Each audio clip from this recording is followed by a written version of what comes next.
সর্ষে পোস্ত দিয়ে বানাবো রুই মাছের রেসিপি। এটা যে কোনো মাছ দিয়েই করা যেতে পারে, রুই কাতলা যা থাকবে বাড়িতে। তো দেখে নিন, আমি মাছগুলোকে ধুয়ে পরিষ্কার করে নিয়েছি। তার মধ্যে কিন্তু হলুদ, লবণ আর একটু লঙ্কার গুঁড়ো আগে থেকেই মাখিয়ে রেখে দিয়েছিলাম। এরপর একটা মিক্সিং জার নিচ্ছি, এর মধ্যে নারকেল কুচি করে দিয়ে দিয়েছি, আর দিয়ে দেবো কাঁচা লঙ্কা, আর দেবো এখানে পোস্ত। একটা বড় চামচের পোস্ত 1 চামচ ভর্তি দিলাম, আর এটা একটুখানি হাফ দিলাম, মানে মোট 1.5 চামচ দিলাম। আর এখানে সাদা কালো সর্ষে মিক্স করে দিচ্ছি। সাদা সর্ষেটা আর কালো সর্ষেটা দুটোই যদি থাকে অবশ্যই দেবেন, আর না হলে একটা যে কোনো সর্ষে থাকলেই হবে। দুটো সর্ষে দিলে টেস্টটা ভালো আসবে। এরপর আমি এখানে একটা আধখানা টমেটো ছিল, এটাও দিয়ে দিলাম এর মধ্যে, দিয়ে মিক্সার গ্রাইন্ডারে পেস্ট করে নিয়ে চলে এলাম। পেস্টটা রেখে দিচ্ছি। এদিকে কড়া চাপিয়ে তেল গরম করে নিয়েছি। মাছগুলোকে ভেজে নেব, একদম খড়খড়ে করে ভাজবো তা নয়, হালকা ভেজে তুলে নেব। এরপর ওই তেলের মধ্যে একটু তেলটা কমিয়ে নেব, অতটা তেল আমাদের লাগবে না।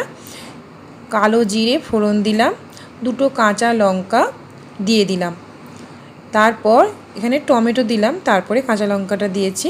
তো টমেটোটা যে হাফ টমেটো বেটেছিলাম, আর সেই একটা গোটা টমেটোরই হাফ এখানে কুচিয়ে দিয়ে দিয়েছি।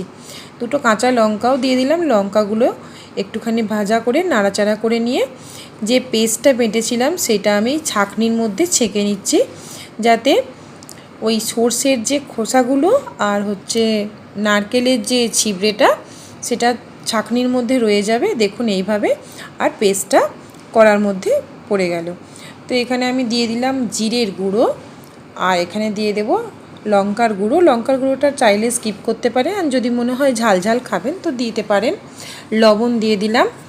এরপর একটুখানি এখানে আমি হলুদ গুঁড়ো দেব, তো আগে একটু মিশিয়ে নিচ্ছি, নাহলে কিন্তু মানে ডালা ডালা মতো হয়ে যাবে আর কি গরম পেয়ে।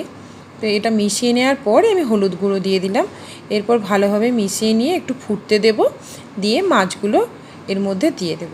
মাছগুলো দেওয়ার পরেও উল্টে পাল্টে গ্রেভিটার সঙ্গে মিশিয়ে নেব। তারপর আমি এটাকে 5 থেকে 6 মিনিট ফুটিয়ে নেব।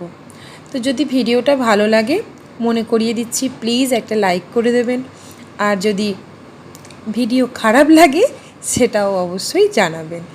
তো আপনারা কে কোথা থেকে দেখছেন ভিডিওটা সেটাও জানাতে পারেন। আর একটুখানি গরম মশলা এটা আমি অ্যাড করলাম, এটা না দিলেও চলে, কোনো অসুবিধা নেই, আর দিলে একটা খাবারের আলাদা স্বাদ আসে।